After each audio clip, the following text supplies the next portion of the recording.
नमस्कार दोस्तों, आप लोग देख रहे हैं बबुआ न्यूज। गांव कस्बों से लेकर देश दुनिया तक की बड़ी खबरें आज हम आपके लिए लेकर आए हैं। दुनिया भर की सबसे बड़ी और ताज़ा अंतर्राष्ट्रीय खबरें, मध्य पूर्व से लेकर यूरोप तक, एशिया और अमेरिका तक, हर जगह क्या हो रहा है देखते रहिए बबुआ न्यूज। सबसे पहले बात करते हैं मध्य पूर्व की। गाजा में इजराइल की ओर से लगातार हवाई हमले किए जा रहे हैं। आम नागरिक सबसे ज़्यादा परेशान हैं। अस्पतालों में भीड़ बढ़ गई है और बिजली पानी की किल्लत हो रही है। इसी बीच कतर की राजधानी दोहा में अरब और मुस्लिम देशों के नेताओं की एक बड़ी बैठक हो रही है। इस बैठक का मकसद है इजराइल के हमलों की निंदा करना और भविष्य की रणनीति बनाना।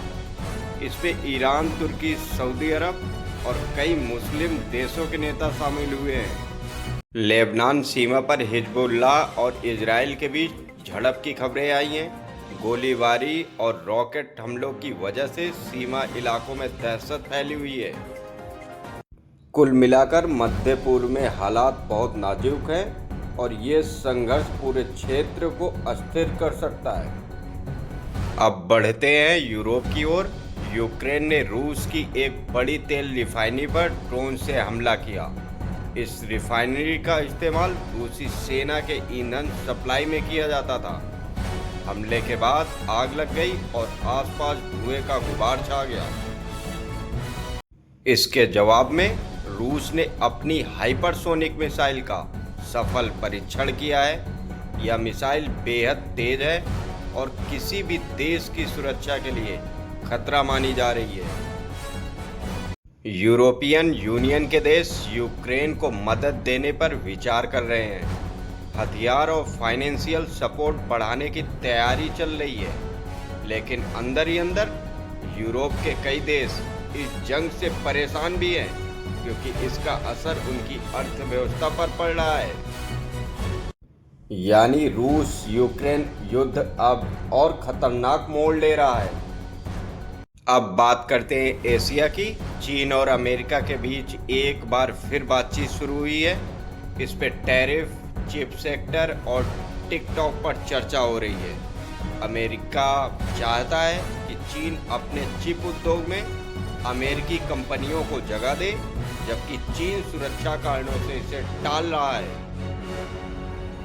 भारत और चीन के बीच सीमा पर तनाव को लेकर बातचीत हो रही है।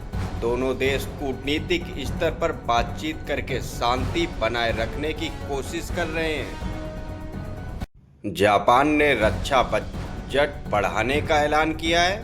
इसका कारण है चीन और उत्तर कोरिया की बढ़ती गतिविधियों को लेकर। जापान अब अपने नेवी और एयरफोर्स को और मजबूत करने की योजना बना रहा है। एशिया में इस समय तीन बड़ी शक्तियां भारत, चीन और जापान अपने अपने कदम उठा रहे हैं और इसका असर पूरे एशिया पर पड़ेगा। अब रुख करते हैं अमेरिका की ओर। अमेरिका में ट्रैवल बैन लागू होने से 19 देशों के हजारों छात्र परेशान हैं। बहुत से छात्रों को वीज़ा नहीं मिल रहा है और उनकी पढ़ाई बीच में अटक गई है। कई छात्र अब दूसरे देशों जैसे कनाडा, ऑस्ट्रेलिया और यूरोप जाने का सोच रहे हैं। डोनाल्ड ट्रंप प्रशासन के फैसलों पर विपक्ष लगातार हमला बोल रहा है। चुनावी साल में यह मुद्दा और गरमाया हुआ है। जलवायु परिवर्तन को लेकर न्यूयॉर्क में बड़े पैमाने पर प्रदर्शन हुआ। हजारों छात्र और कार्यकर्ता सड़कों पर उतरे और सरकार से ठोस कदम उठाने की मांग की। यानी अमेरिका में राजनीति से लेकर शिक्षा और पर्यावरण हर जगह हलचल मची हुई है। तो दोस्तों, ये थी आज की बड़ी अंतर्राष्ट्रीय खबरें। मध्य पूर्व में जंग, यूरोप में रूस यूक्रेन संघर्ष, एशिया में चीन अमेरिका की टेंशन और अमेरिका में ट्रैवल बैन की राजनीति। पूरी दुनिया इस समय बड़ी हलचल से गुजर रही है।